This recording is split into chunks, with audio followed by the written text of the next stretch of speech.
नमस्कार। हमारे छत्तीसगढ़ बुलेटिन में आपका बहुत बहुत स्वागत है। मैं हूं आपके साथ दीपिका ओझा। बुलेटिन की शुरुआत करते हैं। बीजापुर में हाथ से हाथ जोड़ो अभियान के तहत आज भैरमगढ़ ब्लॉक के पर्यवेक्षक और अखिल भारतीय कांग्रेस कमेटी के सदस्य नीना रवातिया उद्दे के नेतृत्व में हाथ से हाथ जोड़ो अभियान के बारे में लोगों को जानकारी दी गई। नीना रवातिया उद्दे ने कहा कि हाथ से हाथ जोड़ो महाअभियान में सभी ब्लॉक कांग्रेस कमेटियां एक दिन में कम से कम 10 किलोमीटर यात्रा करेंगी। पदयात्रा का आयोजन ब्लॉक कांग्रेस कमेटी करेगी।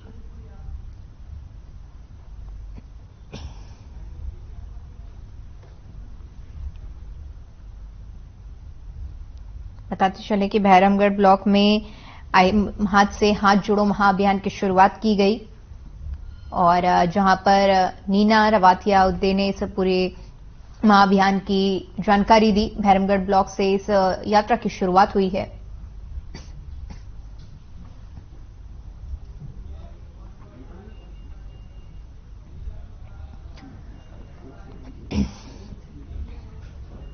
बीजापुर जनसंपर्क विभाग की ओर से कला जात्रा के माध्यम से मुख्यमंत्री की योजनाओं का प्रचार प्रसार किया जा रहा है।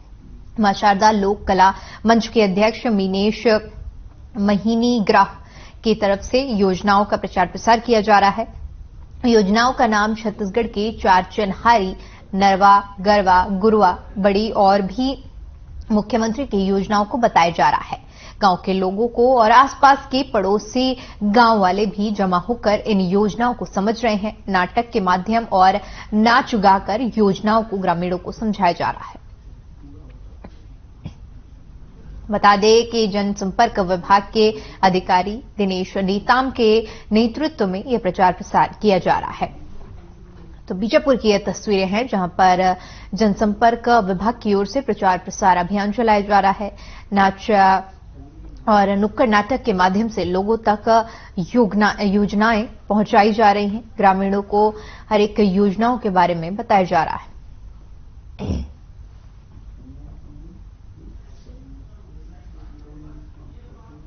तो तस्वीरें भी हम आपको दिखा रहे हैं जहां पर बीजापुर की ये तस्वीरें हैं जहां पर जनसंपर्क विभाग की तरफ से प्रचार प्रसार अभियान चलाया जा रहा है और नाच और गायन के माध्यम से साथ ही साथ नुक्कड़ नाटक के माध्यम से लोगों तक योजनाएं पहुंचाई जा रही हैं।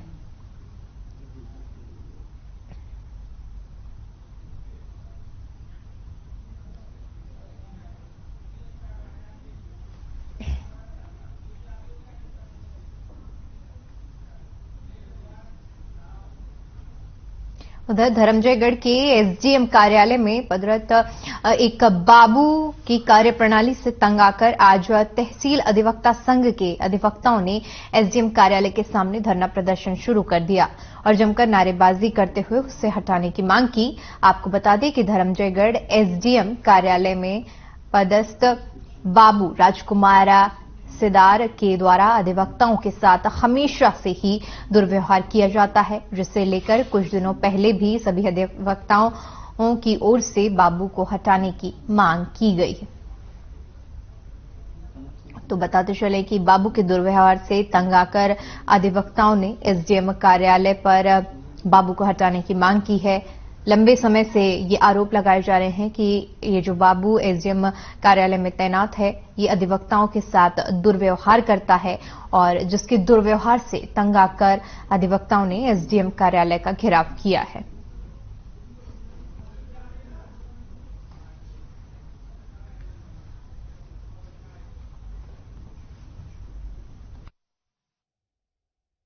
अधिवक्ता संघ ने पूर्व भी यहाँ पे ज्ञापन दिया था कि जो यहाँ पे रिटर्न रूप में पदस्थ सिदार बाबू है तो उनका व्यवहार या फिर अन्य बातों को लेकर उनको आपत्ति थी।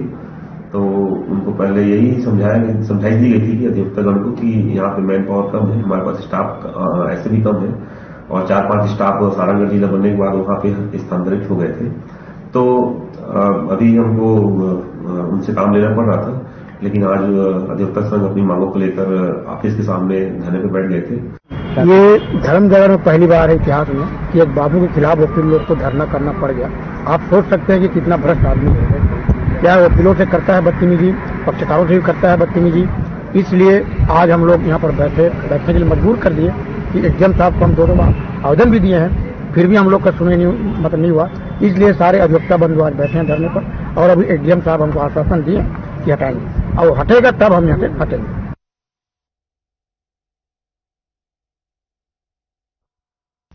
चलिए खबरों में आगे बढ़ते हैं और बात करते हैं कोरिया के, जहां पर पति के राजनीति छोड़ने की अपील के फेसबुक पोस्ट के बाद संसदीय सचिव अंबिका सहदेव का बयान सामने आया है। उन्होंने कहा कि वे राजनीति से इस्तीफा नहीं दे रही हैं। साथ ही उन्होंने कहा कि जो जिम्मेदारी उन्हें बैकुंठपुर विधानसभा की जनता ने दी है वो उसको पूरा निर्वहन करेंगी। साथ ही उन्होंने कहा कि उनके पति का पोस्ट पूर्व मंत्री की ओर से किए गए पीड़ा का ही रिएक्शन है और उनका परिवार पूर्व मंत्री के शब्दों से परेशान है।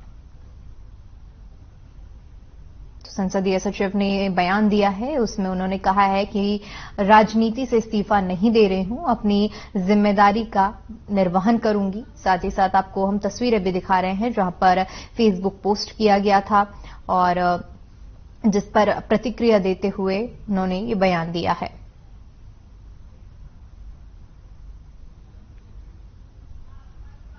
कोरिया का ये पूरा मामला है जहां पर संसदीय सचिव की तरफ से बयान सामने आया है और फेसबुक पोस्ट की जो तस्वीरें हम आपको दिखा रहे हैं और यहां पर बयान में कहा गया है कि जो बयान का पलटवार करते हुए उन्होंने कहा है कि अपनी जिम्मेदारी का मैं पूर्णतः निर्वहन करूंगी।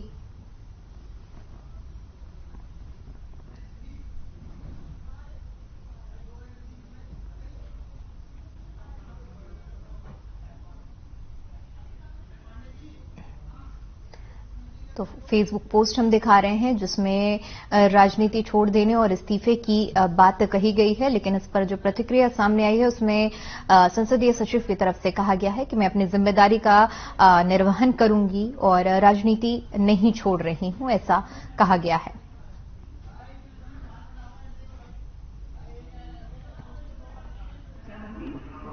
मैं राजनीति से नहीं ले रही हूं और मैं यही हूं, आप सबकी पूरे बैकुंठपुर विधानसभा की जनप्रतिनिधि हूं और जो जिम्मेदारी लोगों ने मुझे दी है और जो मैं बीड़ा उठाई हूं बैकुंठपुर के भविष्य के लिए, जो सपने देखे हैं हम सब ने मिलके उसको पूरा करने के लिए यहाँ पे मैं हूं और रहूंगी। बिल्कुल सही बात है, ये जो पोस्ट आया है ये उस पीड़ा का ही रिएक्शन है, क्योंकि इस तरह राजनीति का भी एक स्तर होता है। सालों से हम भी राजनीति देख रहे हैं। शक्ति जिले में आज सुबह 4 बजे जंगली हाथियों का एक झुंड खरसिया वन परिक्षेत्र की तरफ से शक्ति नगर में घुस आया। जंगली हाथियों के इस झुंड में लगभग 12 हाथी हैं। जंगली हाथियों का यह झुंड पालगड़ा पहाड़ की ओर से स्टेशन रोड नाका चौक पहुंचा और बिजली ऑफिस के अंदर घुसकर ऑफिस की बाउंड्री वॉल को तोड़ दिया। उसके बाद पीछे खेतों की ओर से हरेड़ी होते हुए भालू डेरा में अपना डेरा डाल दिया। सूचना मिलते ही वन विभाग की टीम मौके पर पहुंची और हाथियों के झुंड को खदेड़ने में लगी हुई। रिहायशी इलाके में हाथियों के आने से हड़कंप मच गया। बताते चले कि आसपास के ग्रामीण क्षेत्रों में दहशत का माहौल भी देखने को मिल रहा है। वहीं वन विभाग ने ग्रामीणों से हाथी के झुंड से दूर रहने की अपील की है।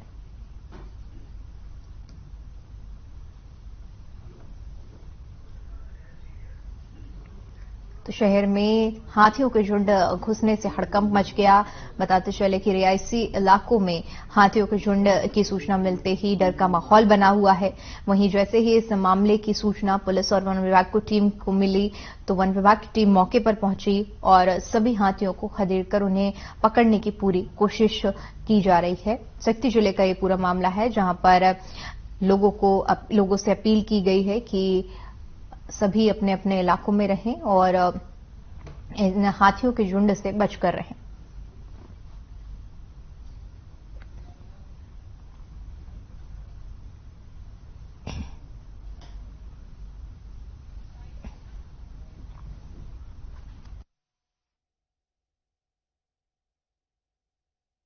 ये अभी शक्ति परिक्षेत्र में जो हाथी आया है, कल खरसिया परिक्षेत्र से आया है। कल करीबन 9 बजे हम लोगों को शक्ति में खबर लग गया था। हम पूरे शक्ति के स्टाफ पलगड़ा से ही हाथियों का पीछा करते हुए रात भर उनके माने जिस जिस जगह मूवमेंट कर रहे थे पीछे पीछे में जा रहे थे और रात में ही करीबन लगभग सुबह 5 बजे ये शक्ति क्रॉस करते हुए आके ये लौसरा परसदा के पास ये निजी बाड़ी और किसानों के खेत में रुका है और जैसे ही शाम होगा तो उसके 5 बजे तक यहाँ से जाने की उम्मीद है और हमारे पूरे स्टाफ लगे हुए हैं, हाथी पर पूरा नियंत्रण रखे हुए हैं। गांव के लोगों को समझाइश दिया जा रहा है कि कोई घर से बाहर ना निकले और कोई किसी प्रकार के कोई हाथियों को छेड़ाछाड़ी न करे। हमारे स्टाफ पूरे लगे हुए हैं। रुक करते हैं अगली खबर का, जो कि सरगुजा से है, जहां सीतापुर ग्राम पंचायत देवगढ़ में बीजेपी कार्यकर्ताओं की ओर से मोर आवास मोर अधिकार योजना के तहत ग्रामीणों से ग्राम पंचायत देवगढ़ में मुनादी कराई गई। बता दें कि प्रदेश में होने वाले विधानसभा चुनाव की तैयारियों में बीजेपी पूरी तरह से जुट गई है। इसी कड़ी में आवास के लिए लोगों से फॉर्म भरवाकर जमा कराया जा रहा है। वहीं जब ग्रामीणों से पूछा गया कि कब तक आवास मिलेगा तो ग्रामीणों के पास इसका कोई जवाब नहीं रहा। तो मोर आवास मोर योजना के तहत फॉर्म भराए जा रहे हैं और सरगुजा का ये पूरा मामला है, जहां पर सीतापुर ग्राम पंचायत देवगढ़ में बीजेपी कार्यकर्ताओं की ओर से मोर आवास मोर अधिकार योजना के तहत ग्रामीणों से ग्राम पंचायत देवगढ़ में मुनादी कराई गई और साथ ही साथ प्रदेश में होने वाले विधानसभा चुनाव की तैयारियों में बीजेपी पूरी तरह से जुटी हुई नजर आ रही है।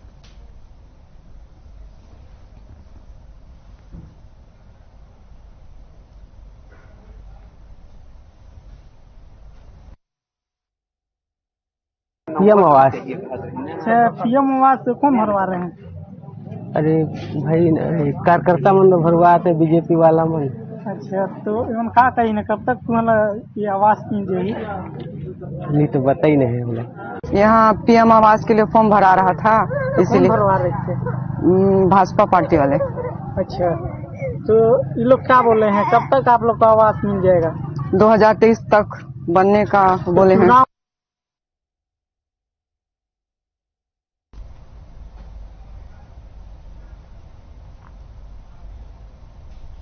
चलिए खबरों में आगे बढ़ते हैं और बात करते हैं चांदवाड़ की, जहां पर शिवरे गांव में एक महिला के पति ने आत्महत्या कर ली। आपको बता दें कि पत्नी को शक था कि उसका जो पति है आत्महत्या नहीं कर सकता, बल्कि उसके साथ कोई बड़ी दुर्घटना हुई है और उसने इसकी जांच की मांग की है। आरोप है कि महिला के ससुराल वाले बेटे की मौत पर भड़क गए हैं और परिजनों ने महिला के मुंह को काला कर दिया और उसे पूरे गांव में घुमाया है।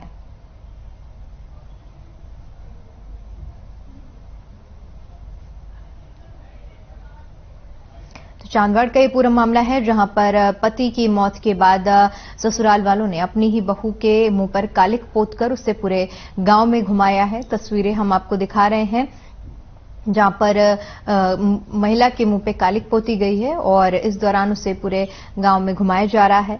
महिला का कहना है कि उसका पति आत्महत्या नहीं कर सकता है, इसके पीछे कोई बड़ी साजिश है।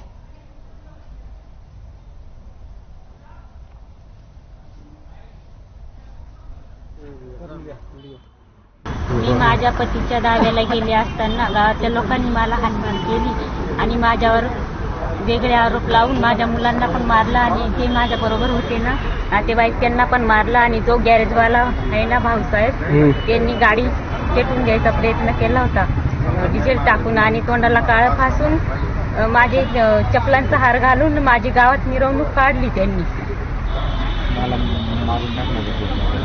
मग मारलं बी त्यांनीच काढून। त्यांनी मला खूप मारलं पण माझ्या मुलांना पण मारलं आणि जे माझ्या बरोबर आले होते त्यांना सर्वांना मारलं। माझ्या आई वडिलांना बहिणींना माझे नातेवाईक आले होते त्यांना पण मारलं सर्वांना। मारून टाकायचा प्रयत्न केला होता मला त्यांनी पण काही याच्यानी मी वाचले। वडनेरच्या PSIनी गाडी पाठवल्यामुळे मी वाचले। चलिए फिलहाल वक्त हो चला एक छोटी सी ब्रेक का। ब्रेक के बाद खबरों का सिलसिला लगातार जारी रहेगा।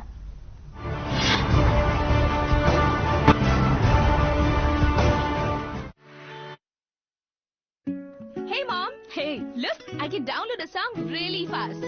I can make dosas fast.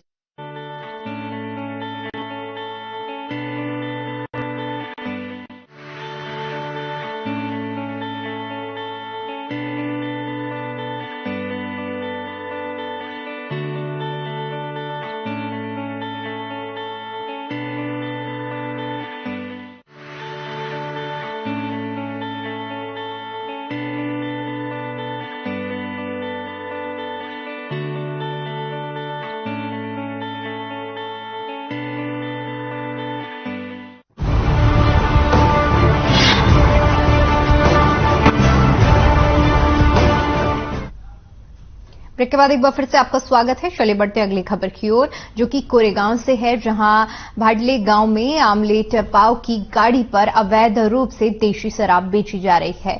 आदमी को महिलाओं ने जमकर पीटा और इस शराब की सभी बोतलें तोड़ दी, लेकिन पुलिस थाने में इस घटना की कोई सूचना नहीं दी गई। बता दें कि एक व्यक्ति अवैध रूप से देसी शराब बेच रहा था, जिससे शराबियों का जमावड़ा लग रहा था, जिससे महिलाओं को परेशानी का सामना करना पड़ रहा था,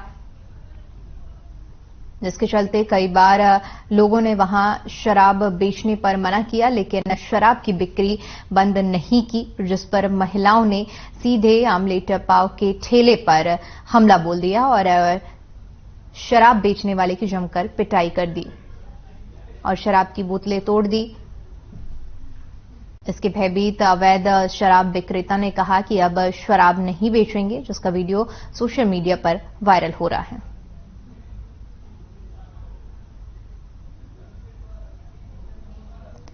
तो कोरेगांव की ये तस्वीरें हैं, जहां पर पिटाई का ये वीडियो वायरल हो रहा है।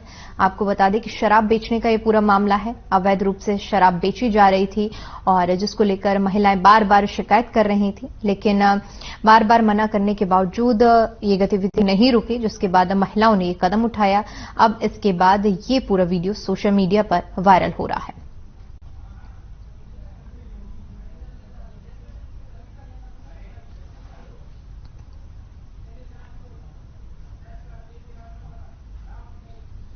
चलिए खबरों में आगे बढ़ते हैं और बात करते हैं बिलासपुर की, जहां डायबिटीज को लेकर जन जागरूकता फैलाने के उद्देश्य से 2 दिवसीय कार्यशाला का आयोजन किया गया। आपको बता दें, पूरे हिंदुस्तान से करीब 350 एमडी डॉक्टर यहां आकर कार्यक्रम में हिस्सा लेंगे और अपने अनुभव के साथ ही मधुमेह को नियंत्रण करने की आवश्यक जानकारी देंगे। इस संबंध में प्रेस क्लब में डॉक्टर प्रवीण कालवेट, डॉक्टर अभिजीत रायजादा और डॉक्टर विजय कपूटकर और डॉक्टर पवन अग्रवाल ने पत्रकारों से चर्चा करते हुए 2 दिवसीय कार्यक्रम की जानकारी दी।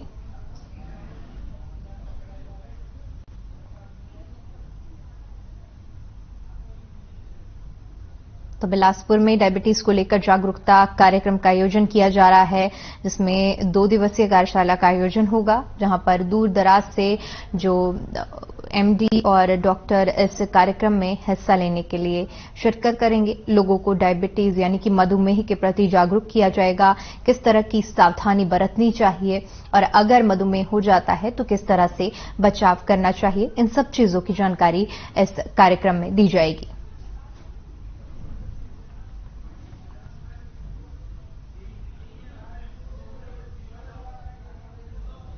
तो 2 दिवसीय कार्यशाला का आयोजन किया जा रहा है, जहां पर एमडी डॉक्टर इस कार्यक्रम में हिस्सा लेंगे और लोगों को मधुमेह के प्रति जागरूक करेंगे कि किस तरह से सावधानी बरती जाए और अगर किसी को यह बीमारी हो जाती है तो उससे बचाव किस तरह किया जाए। बिलासपुर की ये तस्वीरें, जहां पर आयोजन किया जा रहा है, मधुमेह को लेकर जागरूकता अभियान किया जा रहा है और इसी पूरी कार्यक्रम को लेकर बिलासपुर प्रेस क्लब में जानकारी साझा की गई है।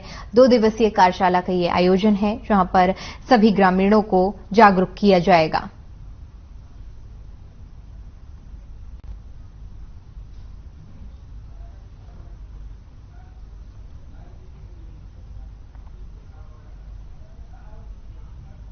उधर मुख्यमंत्री दाई दीदी मोबाइल क्लिनिकों के माध्यम से अब तक करीब 1812 कैंप लगाए जा चुके हैं। दाई दीदी क्लिनिक के माध्यम से रायपुर, बिलासपुर और भिलाई नगर निगम क्षेत्र के स्लम बस्तियों में रहने वाले 1,42,582 महिलाओं एवं बच्चियों का उनका एक घर के पास ही दाई दीदी क्लिनिक कैंप के माध्यम से इलाज किया जा रहा है। गौरतलब है कि छत्तीसगढ़ शासन के नगरीय प्रशासन और विकास विभाग की ओर से मुख्यमंत्री दाई दीदी क्लिनिक योजना संचालित है और योजना के तहत दाई दीदी क्लिनिक की मोबाइल मेडिकल यूनिट के वाहन में महिला चिकित्सकों और महिला स्टाफ की टीम पहुंचती है और साथ ही साथ जरूरतमंद महिलाओं और बच्चियों की विभिन्न बीमारी का निःशुल्क इलाज किया जाता है।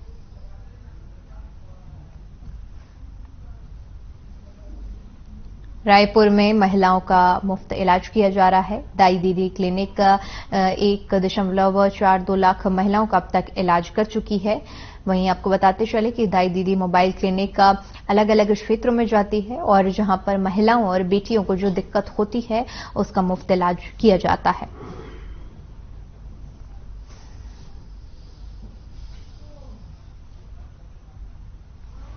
दाई दीदी मोबाइल क्लिनिक की वजह से महिलाओं को एक बड़ी सुविधा मिली है, जहां पर महिलाओं और बच्चियों का निःशुल्क इलाज किया जाता है। किसी तरह की अगर उन्हें दिक्कत परेशानी है तो दाई दीदी मोबाइल क्लिनिक के माध्यम से डॉक्टर और नर्स उनका मुफ्त इलाज करती हैं और अब तक 1.42 लाख महिलाओं का इस दाई दीदी क्लिनिक के माध्यम से इलाज हो चुका है।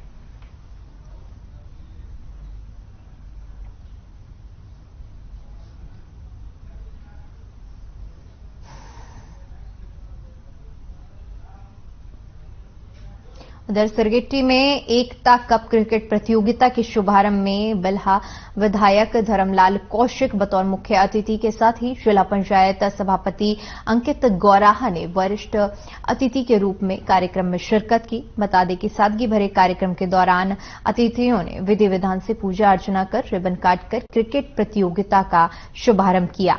साथ ही जिला पंचायत सभापति अंकित गौराहा ने धर्मलाल कौशिक को उनके जन्मदिन में बधाई भी दी। कार्यक्रम में वरिष्ठ अतिथि के रूप में उपस्थित जिला पंचायत सभापति अंकित गौराहा ने कहा कि खेल से हमें एक रहने की शिक्षा मिलती है। तो क्रिकेट प्रतियोगिता का शुभारंभ किया गया। इस दौरान बताते चले कि कार्यक्रम में अंकित गौराहा ने भी शिरकत की और जहां पर विधि विधान से पूजा अर्चना कर इस कार्यक्रम की शुरुआत की गई। तस्वीरें भी हम आपको दिखा रहे हैं जहां पर क्रिकेट प्रतियोगिता का शुभारंभ किया गया है और इसमें कई टीमें हिस्सा भी ले रही हैं। कार्यक्रम में मुख्य अतिथि रहे अंकित गौराहा ने शिरकत की और इस दौरान जो भी खिलाड़ी थे उनका उत्साहवर्धन करते हुए खेलों का जिक्र किया कि खेल हमें एक करने का काम करते हैं। तो क्रिकेट प्रतियोगिता की हम आपको तस्वीरें दिखा रहे हैं जहां पर आयोजन किया गया है।